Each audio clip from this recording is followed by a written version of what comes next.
যুক্তরাজ্যে আওয়ামী লীগের সাধারণ সম্পাদক সৈয়দ সাজিদুর রহমান ফারুকের ছেলে ফায়াজ রহমানের বিয়ের অনুষ্ঠানে আওয়ামী লীগের অন্তত 4 সাবেক মন্ত্রী ও প্রতিমন্ত্রীকে উপস্থিত থাকতে দেখা গেছে।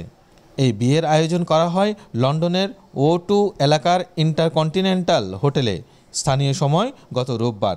অনুষ্ঠানে উপস্থিত ছিলেন আওয়ামী লীগের যুগ্ম সাধারণ সম্পাদক ও সাবেক পররাষ্ট্রমন্ত্রী হাসান মাহমুদ, সভাপতিমণ্ডলীর সদস্য ও সাবেক মৎস্য ও প্রাণী সম্পদ মন্ত্রী আব্দুর রহমান, সাবেক নৌপরিবহন প্রতিমন্ত্রী খালিদ মাহমুদ চৌধুরী এবং সিলেট জেলা আওয়ামী লীগের সভাপতি ও সাবেক প্রবাসী কল্যাণ ও বৈদেশিক কর্মসংস্থান বিষয়ক প্রতিমন্ত্রী শফিকুর রহমান চৌধুরী।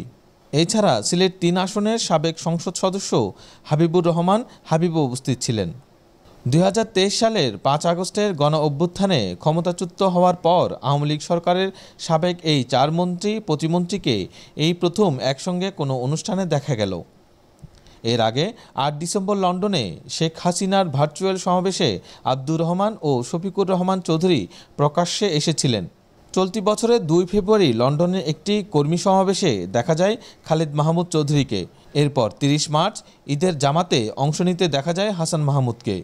জানা গেছে তিনি লন্ডনে অধ্যয়নরত ছেলের সঙ্গে ঈদ করতে গিয়েছিলেন।